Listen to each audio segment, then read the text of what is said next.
कलयुग की प्रार्थना स्वीकार करके राजा परीक्षित ने उसे 4 स्थान दिए: धूर्त, मदिरापान, स्त्री संग और हिंसा।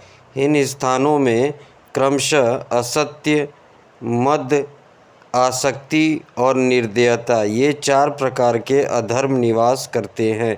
उसने और भी स्थान मांगे, तब समर्थ परीक्षित ने उसे रहने के लिए एक और स्थान, स्वर्ण, धन दिया। इस प्रकार कलयुग के 5 स्थान हो गए: झूठ, मद, काम, वैर और रजोगुण।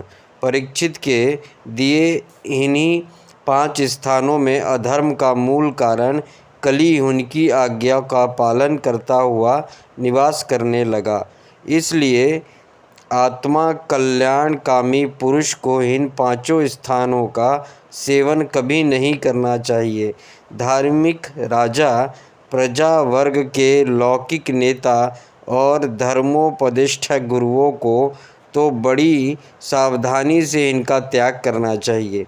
राजा परीक्षित ने इसके बाद वृषभ रूप धर्म के तीनों चरण तपस्या, शौच और दया जोड़ दिए और आश्वासन देकर पृथ्वी का सर्वोद्धारण किया।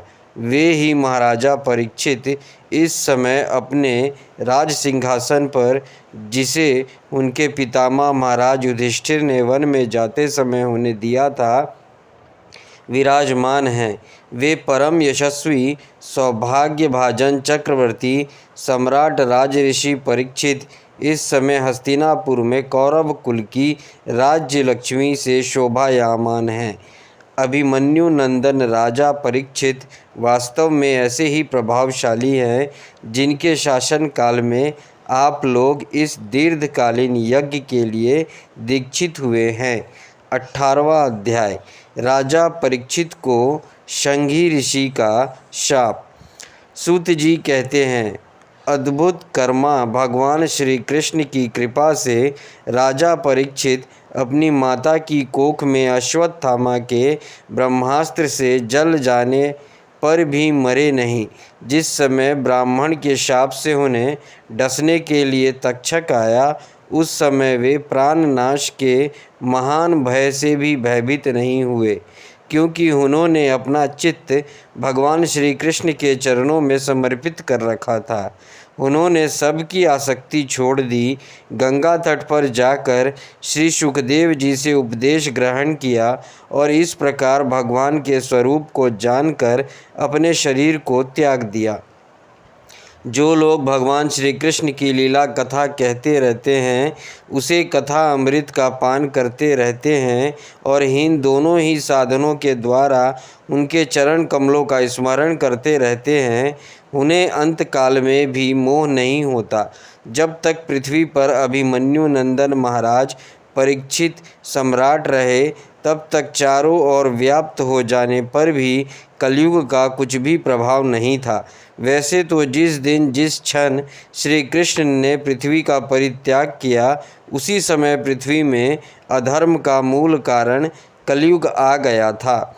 भ्रमर के समान सारग्रही सम्राट परीक्षित कलयुग से कोई द्वेष नहीं रखते थे, क्योंकि इसमें यह एक बहुत बड़ा गुण है कि पुण्य कर्म तो संकल्प मात्र से ही फलीभूत हो जाते हैं, परंतु पाप कर्म का फल शरीर से करने पर ही मिलता है, संकल्प मात्र से नहीं। यह भेड़ियों के समान बालकों के प्रति शूरवीर और धीरवीर पुरुषों के लिए बड़ा भीरू है। यह प्रमादी मनुष्यों को अपने वंश में करने के लिए सदा सावधान रहता है।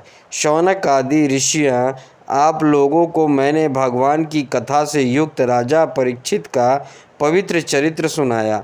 आप लोगों ने यह पूछा था, भगवान श्री कृष्ण कीर्तन करने योग्य बहुत सी लीलाएं करते हैं, इसलिए उनके गुण और लीलाओं से संबंध रखने वाली जितनी भी कथाएं हैं, कल्याणकामी पुरुषों को उन सब का सेवन करना चाहिए। ऋषियों ने कहा, सौम्य स्वभाव सूत जी, आप युग युग जिए, क्योंकि मृत्यु के प्रवाह में पड़े हुए हम लोगों को आप भगवान श्री कृष्ण की अमृतमयी उज्ज्वल कार्तिका श्रवण कराते हैं। यज्ञ करते करते उसके धुएं से हम लोगों को शरीर धूमिल हो गया है, फिर भी इस कर्म का कोई विश्वास नहीं। इधर आप तो वर्तमान में ही भगवान श्री कृष्ण चंद्र के चरण कमलों का मादक और मधुर मधु पिलाकर हमें तृप्त कर रहे हैं। भगवत प्रेमी भक्तों के लव मात्र के सत्संग से स्वर्ग और मोक्ष की भी तुलना नहीं की जा सकती। फिर मनुष्य के तुच्छ भोगों की तो बात ही क्या। ऐसी कौन रस मर्मज्ञ होगा जो महापुरुषों के एकमात्र जीवन सर्वस्व श्री कृष्ण की लीला कथाओं से तृप्त हो जाए। समस्त प्राकृतिक गुणों से अतीत भगवान के अचिंत्य अनंत कल्याणमयी गुणगानों का पार तो ब्रह्मा शंकर आदि बड़े बड़े योगेश्वर भी नहीं पा सके।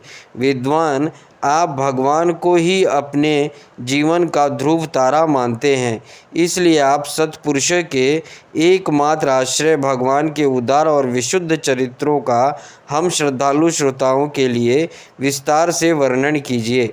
भगवान के परम प्रेमी महायुधि परीक्षित ने श्री सुखदेव जी के उपदेश किए हुए जिस ज्ञान से मोक्ष स्वरूप भगवान के चरण कमलों को प्राप्त किया, आप कृपा करके उसी ज्ञान और परीक्षित के परम पवित्र उपाख्यान का वर्णन कीजिए, क्योंकि उसमें कोई बात छिपाकर नहीं कही गई होगी और भगवत प्रेम की अद्भुत योग निष्ठा का निरूपण किया गया होगा। उसमें पद पद पर भगवान श्री कृष्ण की लीलाओं का वर्णन हुआ होगा। भगवान के प्यारे भक्तों को वैसा प्रसंग सुनने में बड़ा रस मिलता है। सूत जी कहते हैं, अहो विलोम, जाति में उत्पन्न होने पर भी महात्माओं की सेवा करने के कारण आज हमारा जन्म सफल हो गया, क्योंकि महापुरुषों के साथ बातचीत करने मात्र से ही नीच कुल में उत्पन्न होने की मनोव्यथा शीघ्र ही मिट जाती है। फिर उन लोगों की तो बात ही क्या जो सत्पुरुषों के एकमात्र आश्रय भगवान का नाम लेते हैं। भगवान की शक्ति अनंत है, वे स्वयं अनंत हैं। वास्तव में उनके गुणों की अनंतता के कारण ही उन्हें अनंत कहा गया है। भगवान के गुणों की समता भी जब कोई नहीं कर सकता, तब उनसे बढ़कर तो कोई हो ही कैसे सकता है। उनके गुणों की यह विशेषता समझाने के लिए इतना कह देना ही पर्याप्त है कि लक्ष्मी जी अपने को प्राप्त करने की इच्छा से प्रार्थना करने वाले ब्रह्मा आदि देवताओं को छोड़कर भगवान के ना चाहने पर भी उनके चरण कमलों की रज का ही सेवन करती है। ब्रह्मा जी ने भगवान के चरणों का प्रक्षालन करने के लिए जो जल समर्पित किया था, वही उनकी चरणों से निकलकर गंगा जी के रूप में प्रभावित हुआ। यह जल महादेव जी सहित सारे जगत को पवित्र करता है।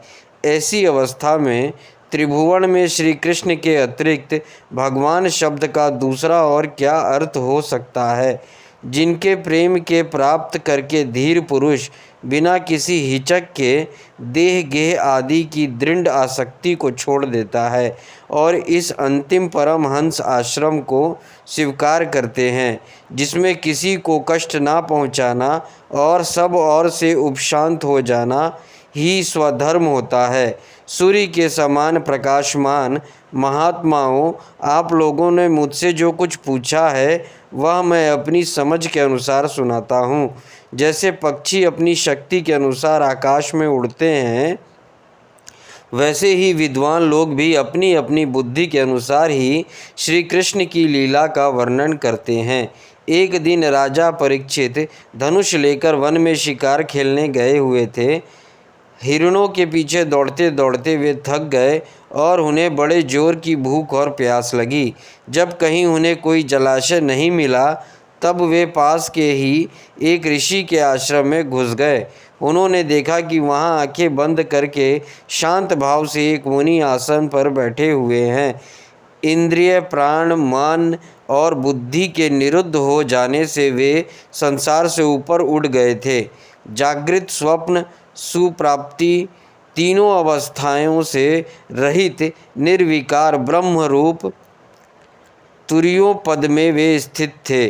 उनका शरीर बिखरी हुई जटाओं से और कृष्ण मृग चर्म से ढका हुआ था। राजा परीक्षित ने ऐसे ही अवस्था में उनसे जल मांगा, क्योंकि प्यास से उनका गला सूखा जा रहा था।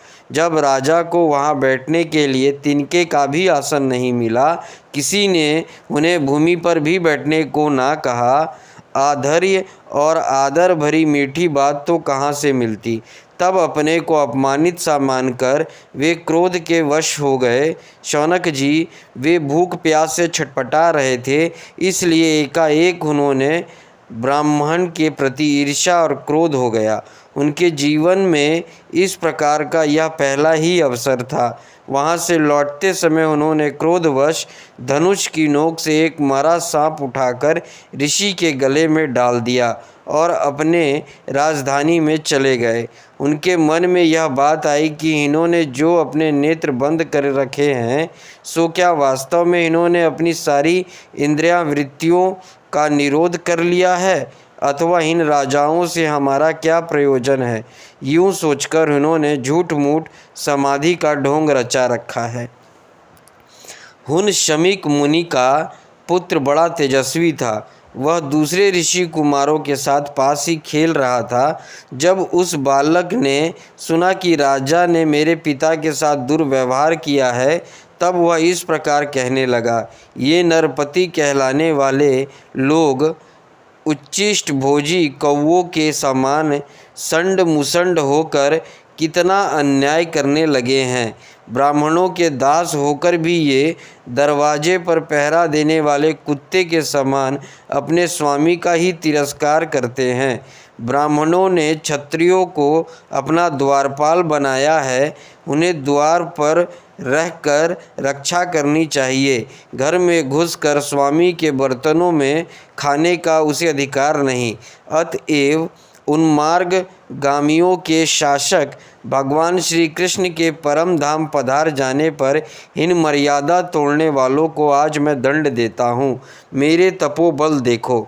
अपने साथी बालकों से इस प्रकार कहकर क्रोध से लाल लाल आँखों वाले उस ऋषि कुमार ने कौशिकी नदी के जल से आचमन करके अपने वाणी रूपी वज्र का प्रयोग किया।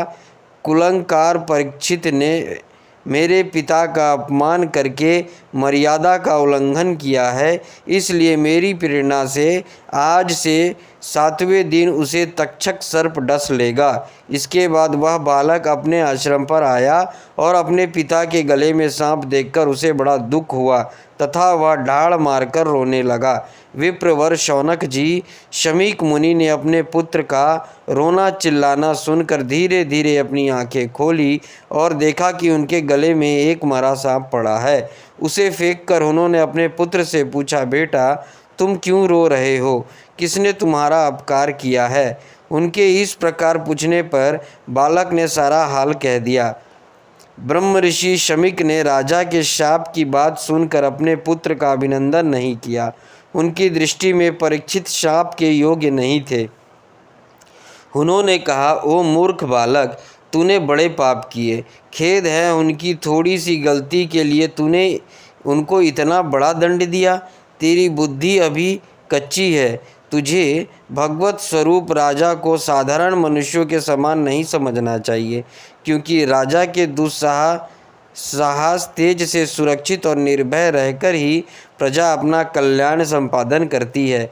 जिस समय राजा का रूप धारण करके भगवान पृथ्वी पर नहीं दिखाई देंगे, उस समय चोर बढ़ जाएंगे और आरक्षित भेड़ों के समान एक क्षण में ही लोगों का नाश हो जाएगा।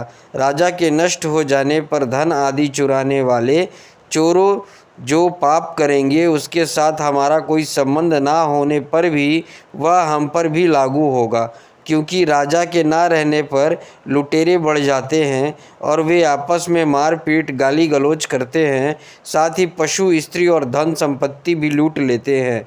उस समय मनुष्यों को वर्णाश्रम चार युक्त वैदिक आर्य धर्म लुप्त हो जाता है। अर्थ, लोभ और काम वासना के विवश होकर लोग कुत्तों और बंदरों के समान वर्णशंकर हो जाते हैं। सम्राट परीक्षित तो बड़े ही यशस्वी और धर्म धुरंधर हैं। उन्होंने बहुत से अश्वमेध यज्ञ किए हैं और वे भगवान के परम प्यारे भक्त हैं। वे ही राज ऋषि भूख प्यास से व्याकुल होकर हमारे आश्रम पर आए थे। वे शाप के योग्य कदापि नहीं हैं। इस नासमझ बालक ने हमारे निष्पाप सेवक राजा का अपराध किया है। सर्वात्मा भगवान कृपा करके इसे क्षमा करे। भगवान के भक्तों में भी बदला लेने की शक्ति होती है, परंतु वे दूसरों के द्वारा किए हुए अपमान, धोखेबाजी, गाली गलौज, आक्षेप और मारपीट का कोई बदला नहीं लेते। महामुनि शमीकों के पुत्र के अपराध पर बड़ा पश्चाताप हुआ। राजा परीक्षित ने जो उनका अपमान किया था, उस पर तो उन्होंने ध्यान ही नहीं दिया। महात्माओं का स्वभाव ही ऐसा होता है। जगत में जब दूसरे लोग उन्हें सुख दुख आदि द्वंद्वों में डाल देते हैं, तब भी वे प्रायः हर्षित व व्यवस्थित नहीं होते, क्योंकि आत्मा का स्वरूप तो गुणों से सर्वथा परे है। 19वां अध्याय, परीक्षित का अनशन व्रत और सुखदेव जी का आगमन। सूत जी कहते हैं, राजधानी में पहुंचने पर राजा परीक्षित को अपने उस निंदनीय कर्म के लिए बड़ा पश्चाताप हुआ। वे अत्यंत उदास हो गए और सोचने लगे, मैंने निरपराध एवं अपना तेज छिपाए हुए ब्राह्मण के साथ अनारी पुरुषों के समान बड़ा नीच व्यवहार किया। यह बड़े खेद की बात है। अवश्य ही उन महात्मा के अपमान के फलस्वरूप शीघ्र ही से शीघ्र मुझ पर कोई और विपत्ति आएगी। मैं भी ऐसे ही चाहता हूँ, क्योंकि उससे मेरे पाप का प्रायश्चित हो जाएगा और फिर कभी भी मैं ऐसा काम करने का दुस्साहस नहीं करूँगा। ब्राह्मणों की क्रोधाग्नि आज ही मेरे राज्य, सेना और भरे पूरे खजाने को जलाकर खाक कर दे, जिससे मेरा फिर कभी मुझे दुष्ट की ब्राह्मण, देवता और गौओं के प्रति ऐसी पाप बुद्धि ना हो। वे इस प्रकार चिंता कर ही रहे थे कि उन्हें मालूम हुआ ऋषि कुमार के शाप से तक्षक मुझे डसेगा। उन्हें वह धधकती हुई आग के समान तक्षक का डसना बहुत भला मालूम हुआ। उन्होंने सोचा कि बहुत दिनों से मैं संसार में आसक्त हो रहा हूँ, अब मुझे शीघ्र वैराग्य होने का कारण प्राप्त हो गया। वे इस लोक और परलोक के भोगों को तो पहले से ही तुच्छ और त्याज्य समझते थे। अब उनका स्वरूपतः त्याग करके भगवान श्री कृष्ण के चरण कमलों की सेवा को ही सर्वोपरि मानकर आमरण अनशन व्रत लेकर ही गंगा तट पर बैठ गए।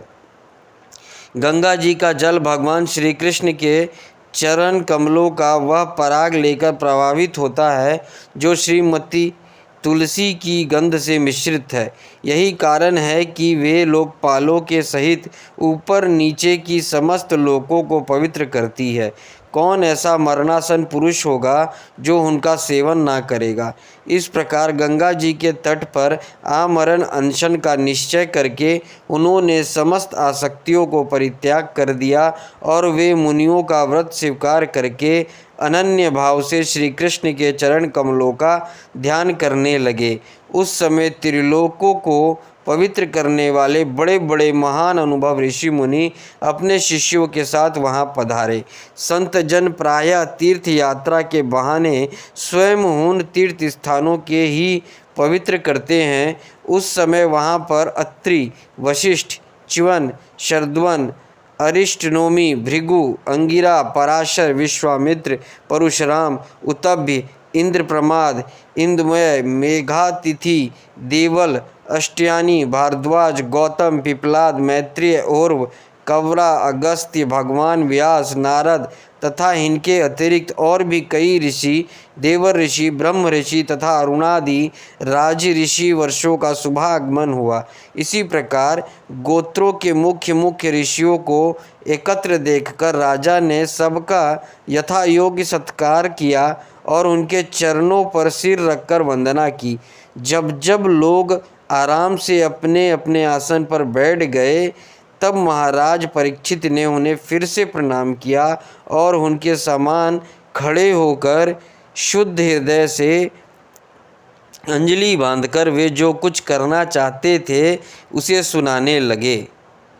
राजा परीक्षित ने कहा, अहो समस्त राजाओं में हम धन्य हैं, धन्यतम हैं, क्योंकि अपने शील स्वभाव के कारण हम आप महापुरुषों के कृपा पात्र बन गए हैं। राजवंश के लोग प्रायः निंदित कर्म करने के कारण ब्राह्मणों के चरण धोवन से दूर पड़ जाते हैं। यह कितने खेद की बात है। मैं भी राजा ही हूँ। निरंतर देह गेह में आसक्त रहने के कारण मैं भी पाप रूप हो ही गया हूँ। इसी से स्वयं भगवान ही ब्राह्मण के शाप के रूप में मुझ पर कृपा करने के लिए पधारे हैं।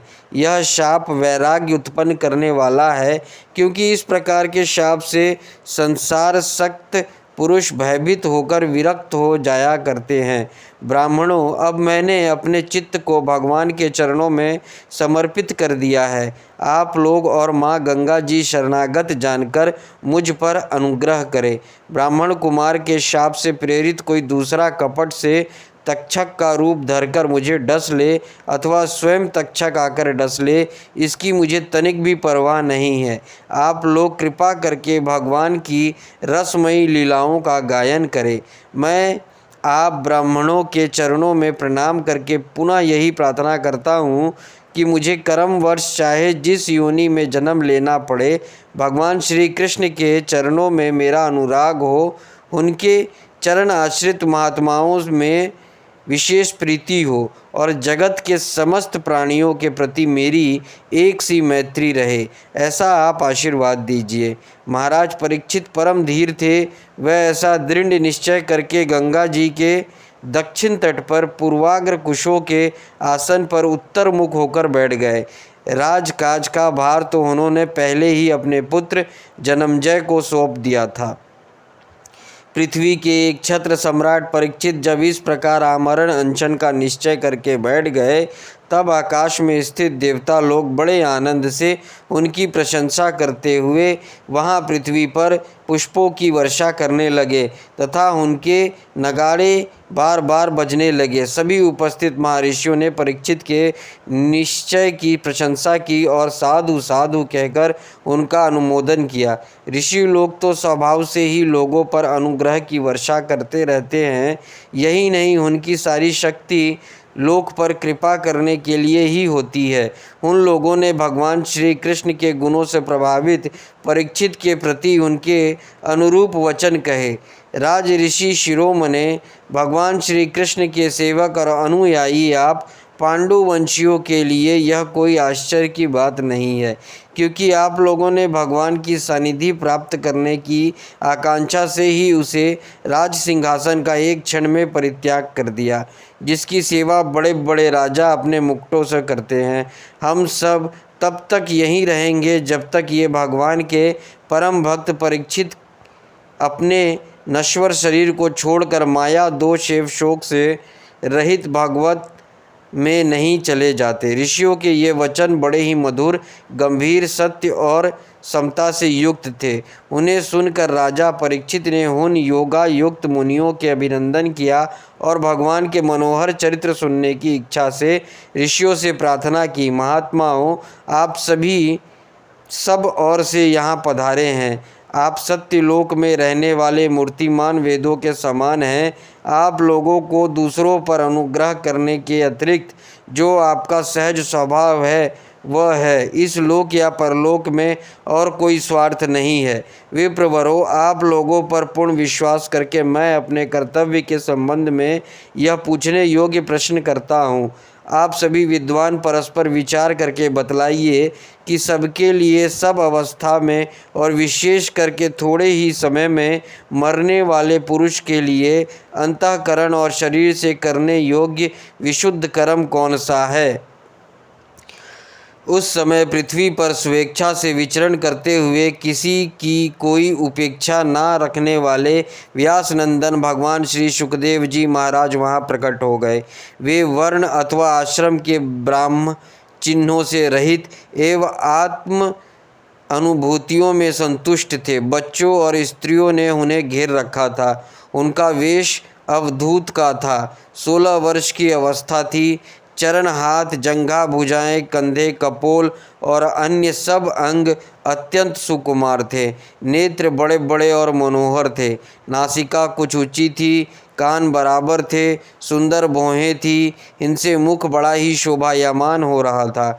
गला तो मानो सुंदर शंख ही था।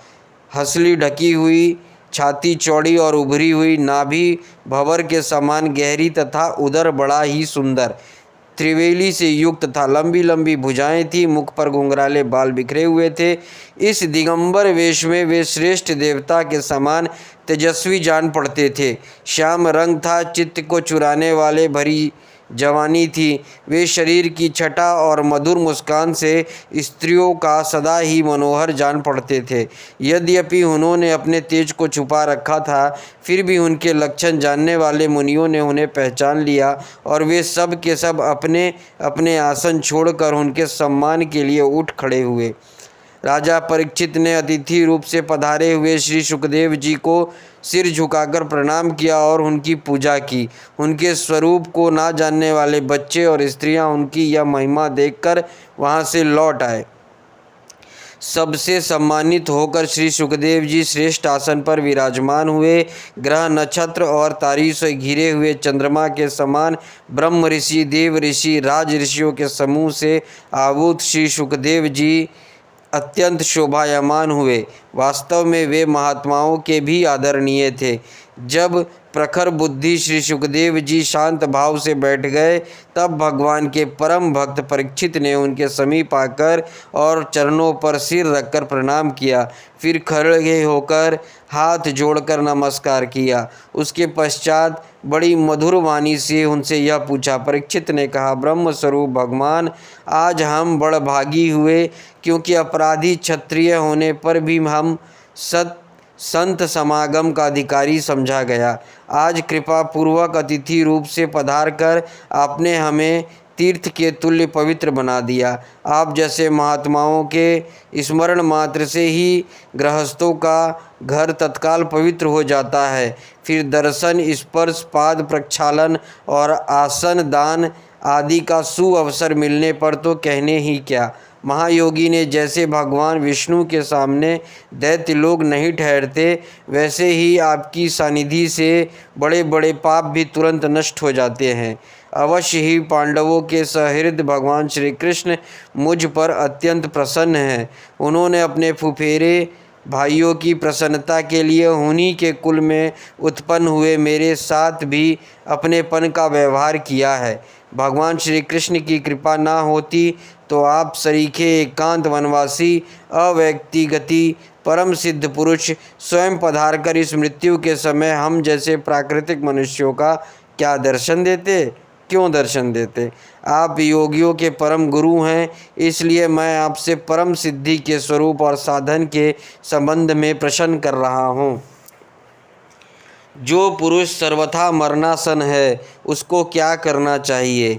भगवान, साथ ही यह भी बतलाइए कि मनुष्य मात्र को क्या करना चाहिए। वे किसका श्रवण करें, किसका जप, किसका स्मरण और किसका भजन करे तथा किसका त्याग करे। भगवत स्वरूप मुनिवर, आपका दर्शन अत्यंत दुर्लभ है,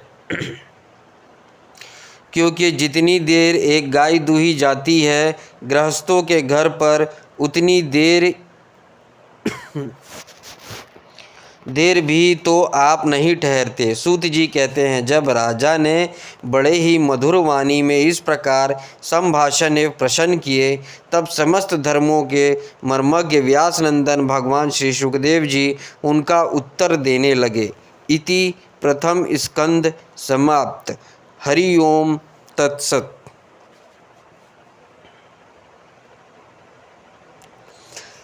श्रीमद् भागवत महापुराण द्वितीय स्कंद। श्रीमद् भागवत महापुराण द्वितीय स्कंद पहला अध्याय। ध्यान विधि और भगवान के विराट स्वरूप का वर्णन। श्री सुखदेव जी ने कहा, परीक्षित, तुम्हारा लोक हित के लिए क्या हुआ, यह प्रश्न बहुत ही उत्तम है। मनुष्यों के लिए जितनी भी बातें सुनने, स्मरण करने या कीर्तन करने की है, उन सब में यह श्रेष्ठ है। आत्मज्ञानी महापुरुष ऐसे प्रश्न का बड़ा आदर करते हैं। राजेंद्र, जो गृहस्थ घर के काम धंधाओं में उलझे हुए हैं, अपने स्वरूप को नहीं जानते, उनके लिए हजारों बातें कहने, सुनने एवं सोचने करने की रहती है। उनकी सारी उम्र तो बीत जाती है, उनकी रात नींद या स्त्री प्रसंग से कटती है और दिन धन की हाय हाय या कुटुंबियों के भरण पोषण में समाप्त हो जाता है। संसार में जिन्हें अपना अत्यंत घनिष्ठ संबंधी कहा जाता है, वे शरीर, पुत्र, स्त्री आदि कुछ नहीं हैं, आसक्त हैं, परंतु जीव उनके मोह में ऐसा पागल सा हो जाता है कि रात दिन उनको मृत्यु का ग्रास होते देखकर भी चेतता नहीं है। इसलिए परीक्षित, जो अभय पद को प्राप्त करना चाहता है, उसे तो सर्वोत्मा सर्वशक्तिमान भगवान श्री कृष्ण की ही लीलाओं का श्रवण, कीर्तन और स्मरण करना चाहिए। मनुष्य जन्म का यही इतना ही लाभ है कि चाहे जैसे हो, ज्ञान से, भक्ति से अथवा अपने धर्म की निष्ठा से जीवन को ऐसा बना लिया जाए कि मृत्यु के समय भगवान की स्मृति अवश्य बनी रहे।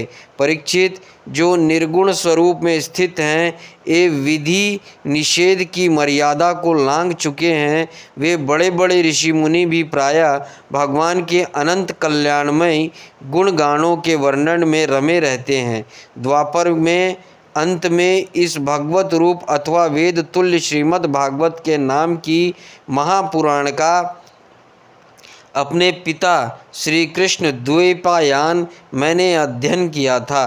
राजऋषि, मेरे निर्गुण स्वरूप परमात्मा में पूर्ण निष्ठा है, फिर भी भगवान श्री कृष्ण की मधुर लीलाओं ने बलतः मेरे हृदय को अपनी ओर आकर्षित कर लिया।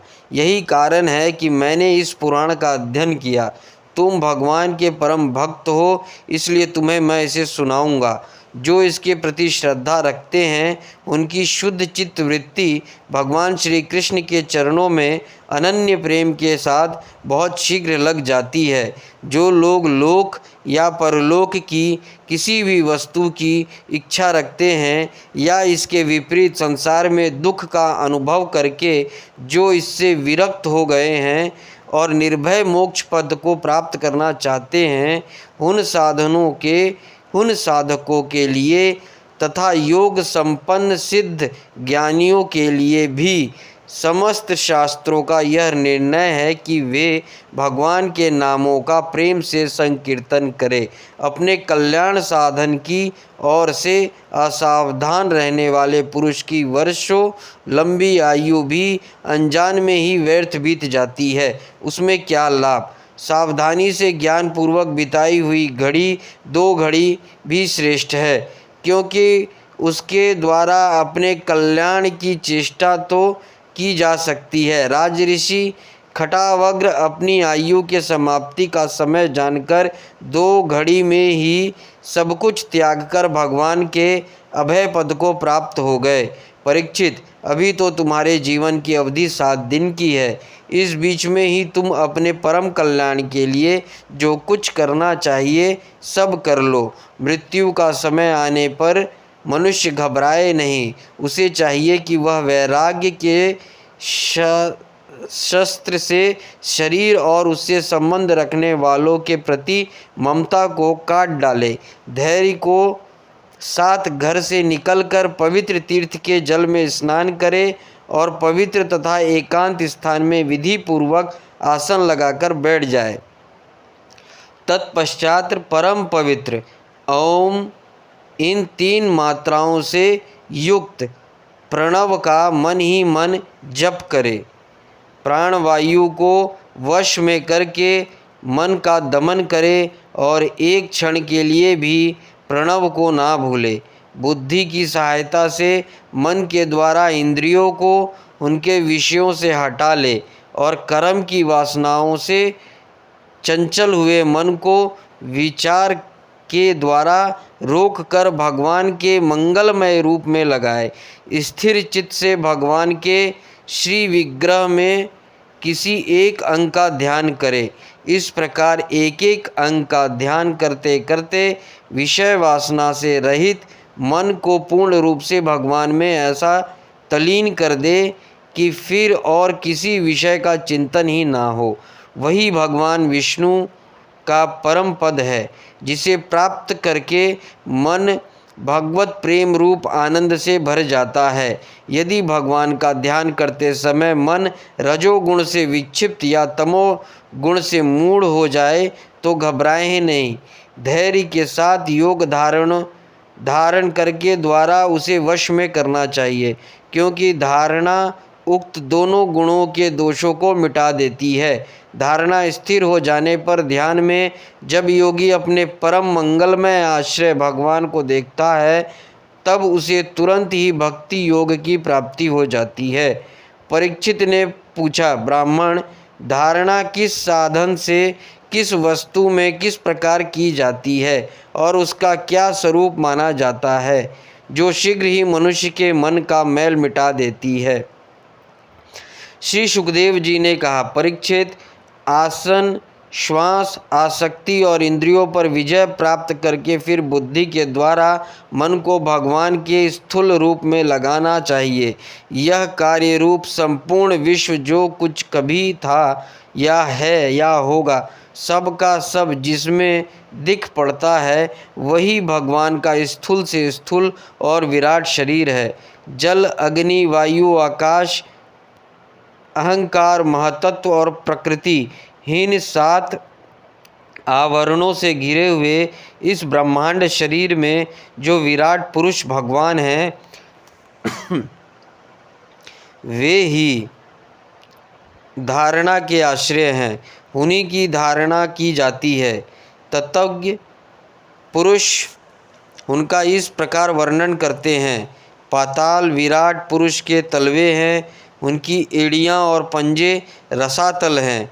दोनों गुल्फ एड़ी के ऊपर की गांठें महातल हैं, उनके पैर के पिंडे तलातल हैं। विश्वमूर्ति भगवान के दोनों घुटने सूतल हैं, जांघें वीतल और अतल है, पेड़ू भूतल है। और परीक्षित, उनके नाभि रूप सरोवर को ही आकाश कहते हैं। आदि पुरुष परमात्मा की छाती को सर्वलोक, गले को महालोक, मुख को जनलोक, ललाट को तपोलोक कहते हैं। उनके सहस्त्र सिर वाले भगवान का मस्तक समूह ही सत्यलोक है। इंद्र आदि देवता उनकी भुजाएं हैं, दिशाएं कान और शब्द श्रवण वेंद्रियां हैं। दोनों अश्वनी कुमार उनके नासिका के छिद्र हैं। गंध घ्राणोदय और धधकती हुई आग उनका मुख है। भगवान विष्णु के नेत्र अंतरिक्ष हैं, उनमें देखने की शक्ति सूर्य है। दोनों पलके रात और दिन हैं। उनका भ्रुविलास ब्रह्मलोक है। तालु जल है और जिव्या रस वेदों का भगवान का ब्रह्मरंध कहते हैं, और यम को दाढ़े सब प्रकार के स्नेह दांत हैं, और उनकी जगमोहिनी माया को ही उनकी मुस्कान कहते हैं। यह अनंत सृष्टि उसी माया का कटाक्ष विक्षेप है। लज्जा ऊपर का होठ और लोभ नीचे का होठ है। धर्म स्तन और अधर्म पीठ है। प्रजापति उनके मूत्रेंद्रियां हैं। मित्रावरण अंडकोश है। समुद्र कोक है और बड़े बड़े पर्वत उनकी हड्डियां हैं। राजन, विश्वमूर्ति विराट पुरुष की नाड़ियां नदियां हैं। वृक्ष रोम है। परम प्रयल वायु श्वास है। काल उनकी चाल है। गुणों का चक्कर चलाते रहना ही उनका कर्म है। परीक्षित, बादलों को उनके केश मानते हैं। संध्या इस अनंत का वस्त्र है। महात्माओं ने अव्यक्त मूल प्रकृति को ही उनका हृदय बतलाया है, और सब विकारों का खजाना उनका मन चंद्रमा कहा गया है। महत्व को सर्वात्मा भगवान का चित्त कहते हैं। रुद्र उनके अहंकार कहे गए हैं। घोड़े, खच्चर, ऊंट और हाथी उनके नख हैं। वन में रहने वाले सारे मृग और पशु उनके कटी प्रदेश में स्थित हैं। तरह तरह के पक्षी उनके अद्भुत रचना कौशल है। स्वयंभू मनु उनकी बुद्धि है और मनु की संतान मनुष्य उनके निवास स्थान है। गंधर्व, विद्याधर, चारण और अप्सराएं उनके षड्ज आदि स्वरों की स्मृति है। दैत्य उनका वीर है। ब्राह्मण मुख, क्षत्रिय भुजाएं, वैश्य जंघाएं, शूद्र उनके विराट पुरुष के चरण हैं। विविध देवताओं के नाम से जो बड़े बड़े द्रव्यमय यज्ञ किए जाते हैं वे उनके कर्म हैं। परीक्षित, विराट भगवान के स्थूल शरीर का यही स्वरूप है, सो मैंने तुम्हें सुना दिया। इसी में मुमुक्षु पुरुष बुद्धि के द्वारा मन को स्थिर करते हैं, क्योंकि इससे भिन्न और कोई वस्तु नहीं है। जैसे स्वप्न देखने वाला स्वप्न अवस्था में अपने आप को ही विविध पदार्थों के रूप में देखता है, वैसे ही सबकी बुद्धि वृत्तियों के द्वारा सब कुछ अनुभव करने वाला सर्वांतयामी परमात्मा भी एक ही है। उन सत्य स्वरूप आनंद अनादि भगवान का ही भजन करना चाहिए।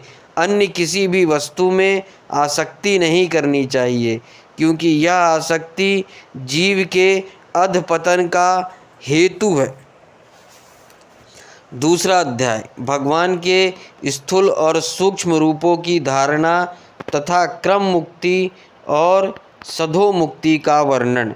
श्री सुखदेव जी कहते हैं, सृष्टि के प्रारंभ में ब्रह्मा जी ने इसी धारणा के द्वारा प्रसन्न हुए भगवान से यह सृष्टि विषय का स्मृति प्राप्त की थी, जो पहले प्रलय काल में विलुप्त हो गई थी।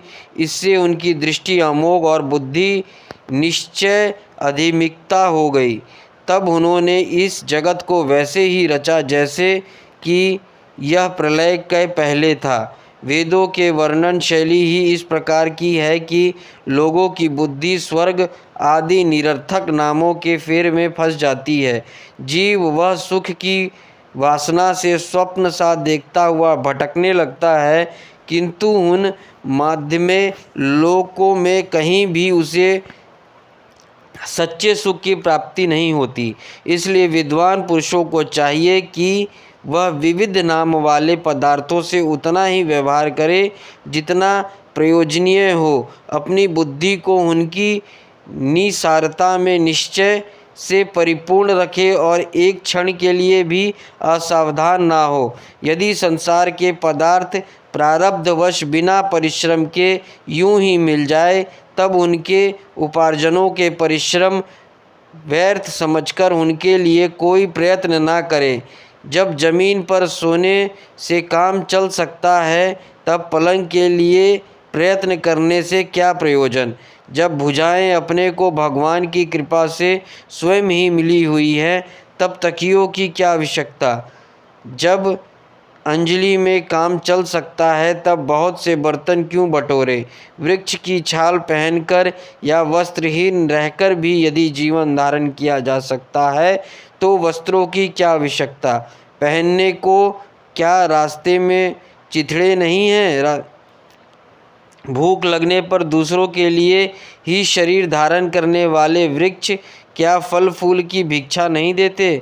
जल चाहने वालों के लिए नदियाँ क्या बिल्कुल सूख गई हैं। रहने के लिए क्या पहाड़ों की गुफाएं बंद कर दी गई हैं। अरे भाई, सब ना सही, क्या भगवान भी इस शरणागतों की रक्षा नहीं करते। ऐसी स्थिति में बुद्धिमान लोग भी धन के नशे में चूर घमंडी धनियों के चापलूसी क्यों करते हैं। इस प्रकार विरक्त हो जाने पर अपने हृदय में नित्य विराजमान स्वतः सिद्ध आत्मा स्वरूप परम प्रियतम परम सत्य जो अनंत भगवान हैं, बड़े प्रेम और आनंद से दृढ़ निश्चय करके उन्हीं का भजन करें, क्योंकि उनके भजन से जन्म मृत्यु के चक्कर में डालने वाले अज्ञान का नाश हो जाता है। पशुओं की बात तो अलग है, परंतु मनुष्यों में भला ऐसा कौन है जो लोगों को इस संसार रूप वैतरणी नदी में गिरकर अपने कर्म जन्य दुखों को भोगते हुए देखकर भी भगवान का मंगलमय चिंतन नहीं करेगा। इन आसक्त विषय भोगों में ही अपने चित्त को भटकने देगा। कोई कोई साधक अपने शरीर के भीतर हृदय आकाश में विराजमान भगवान के प्रादेश मात्र स्वरूप की धारणा करते हैं। वे ऐसा ध्यान करते हैं कि भगवान को 4 भुजाएं हैं, शंख चक्र गदा और पद्म है। उनके मुख पर प्रसन्नता झलक रही है। कमल के समान विशाल और कोमल नेत्र हैं। कदम्ब के पुष्प की केसर की समान पीला वस्त्र धारण किए हुए हैं। भुजाओं में श्रेष्ठ रत्नों से जड़े हुए सोने के बाजूबंद शोभायमान हैं। सिर पर बड़ा ही सुंदर मुकुट और कानों में कुंडल है जिनमें जड़े हुए बहुमूल्य रत्न जगमगा रहे हैं। उनके चरण कमल योगेश्वरों के खिले हुए हृदय कमल की कर्णिका पार विराजित है।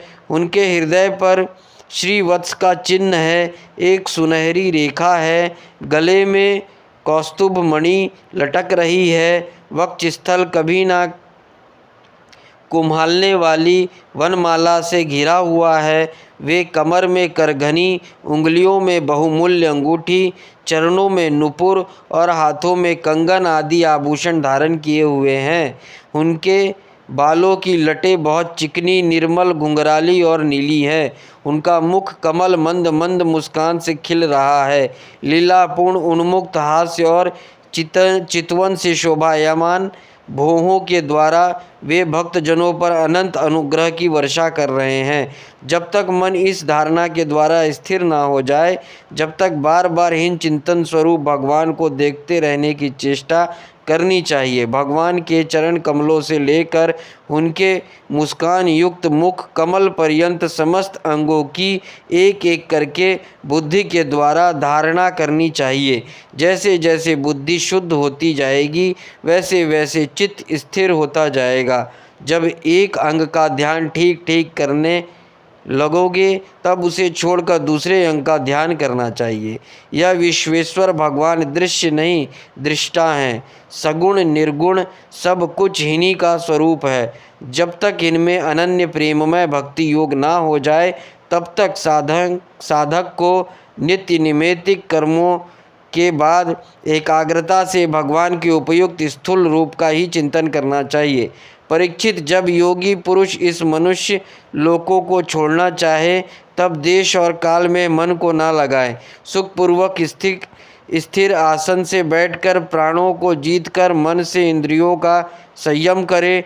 तदनंतर अपनी निर्मल बुद्धि से मन को नियमित करके, मन के साथ बुद्धि को, बुद्धि से मन को नियमित करके, मन के साथ बुद्धि को क्षेत्रज्ञ में और क्षेत्रज्ञ को अंतरात्मा में लीन कर दे। फिर अंतरात्मा को परमात्मा में लीन करके धीर पुरुष उस परम शांतिमय अवस्था में स्थिर हो जाते हैं।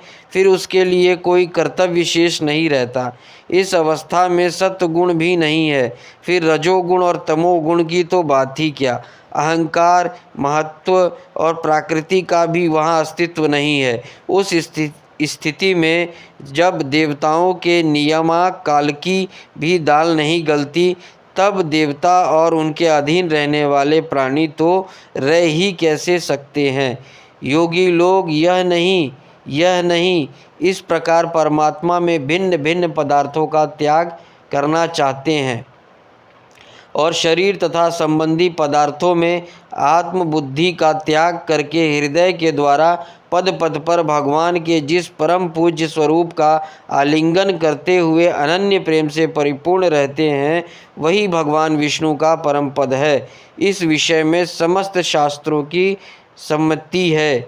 ज्ञान दृष्टि के बल से जिसके चित्त की वासना नष्ट हो जाती है, उस ब्रह्मनिष्ठ योगी को इस प्रकार अपने शरीर का त्याग करना चाहिए। पहले एड़ी से अपने गुदा को दबाकर स्थिर हो जाएं और तब बिना गड़बड़ाहट के प्राण वायु को शंठ चक्र भेदन की रीति से ऊपर ले आए।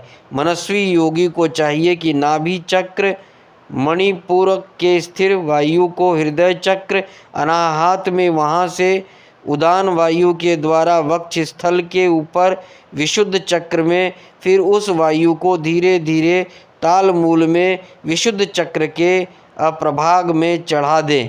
तदनंतर 2 आँख, 2 कान, 2 नासी छिद्र और मुख, इन 7 छिद्रों को रोककर इस तालु मूल में स्थित वायु के भौहों को बीच में आज्ञा चक्र में ले आए।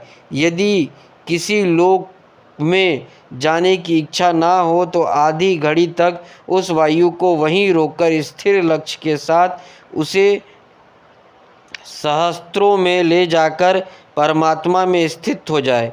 इसके बाद ब्रह्मरंध्र भेदन करके शरीर, इंद्रिय आदि को छोड़ दे। परीक्षित, यदि योगी की इच्छा हो